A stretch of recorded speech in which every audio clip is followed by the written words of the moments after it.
विश्रामबाग परिसरातील अल्दर चौकातील बिलेनियर कॅफेमध्ये एका अल्पवयीन मुलीवर बलात्कार करून अश्लील चित्रफित बनवत ते सोशल मीडियावर व्हायरल केल्याचा धक्कादायक प्रकार उघडकीस आलाय।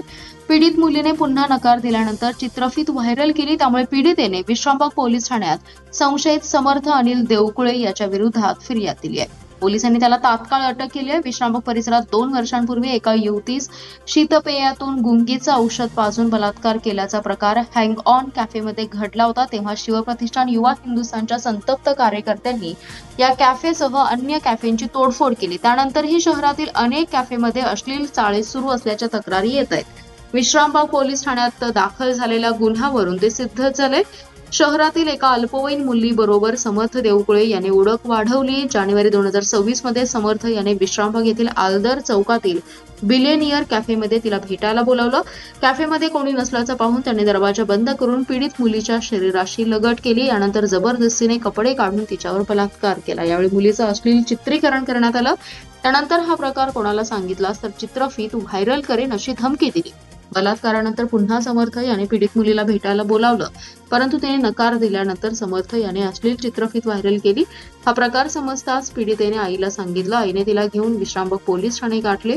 पीडित मुलीने तक्रार दिल्यानंतर समर्थ देवकुळे याच्या विरुद्ध पोक्सो अंतर्गत गुन्हा दाखल केला। त्याला तात्काळ अटक करण्यात आली आहे। विश्रामबाग पोलीस ठाणे येथे एक अल्पवयीन मुलीवर बिलेनियर कॅफे या ठिकाणी बलात्कार झाल्याबाबतचा गुन्हा आमच्याकडे नोंद करण्यात आलेला आहे। त्या गुन्ह्याचा तपास आम्ही स्वतः करत आहोत। सदर गुन्ह्यात समर्थ देवकुळे नावाचा जो आरोपी आहे त्यास आम्ही तात्काळ अटक केलेली आहे। माननीय न्यायालयासमोर त्यास हजर केले असता त्यास 4 दिवसाची पोलीस कोठडी रिमांड मिळालेला आहे। त्याने व्हिडिओ काही व्हायरल केलेत किंवा कसे याबाबत आम्ही स्वतः तपास करत आहोत। अधिक तपास करून माननीय न्यायालयात चार्जशीट वेळेत सादर करीत आहोत। तुमच्या हद्दीमध्ये जे कॅफे आहेत त्याची काही महिन्यापूर्वी तोडफोड झाली होती, जे कंपार्टमेंट केले गेले होते ते तपासणी होत नव्हती का? याबाबत वेळोवेळी तपासणी ही महापालिका विभागाकडून केली होती। अगर कसे याबाबत माहिती घेणं माझं सुरू आहे, परंतु कॅफे अशा पद्धतीनं चालू राहू नयेत यासाठी आम्ही पेट्रोलिंग दरम्यान वेळोवेळी आम्ही सूचना दिलेल्या आहेत। 8 तारखेला पालकमंत्र्यांनी मीटिंग घेऊन तुम्हाला सांगितलं होतं पोलिसांना SP वगैरे की कॅफेमध्ये हे गैरव्यवहार सुरू आहे, त्यावर कारवाई करायला सांगितली। हा गुन्हा जो घडलेला आहे तो जानेवारी महिन्यात घडलेला आहे आणि त्यानंतर आज या 2 दिवसापूर्वी गुन्हा नोंद झालेला आहे।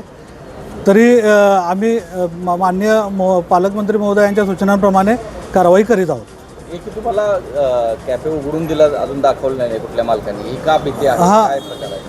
थोडंसं काही यापूर्वी ज्या घडामोडी घडल्या होत्या 1.5 वर्षापूर्वी किंवा 2 वर्षापूर्वी जो प्रकार घडला होता त्यानंतर काही संघटना बाहेर पडल्याची माहिती मिळताच काही कॅफे मालक आपलं कॅफे बंद करून निघून गेलेले आहेत। तरी देखील असं असलं तरी आम्ही त्यांना शोधून काढून आम्ही कारवाई करीत आहोत।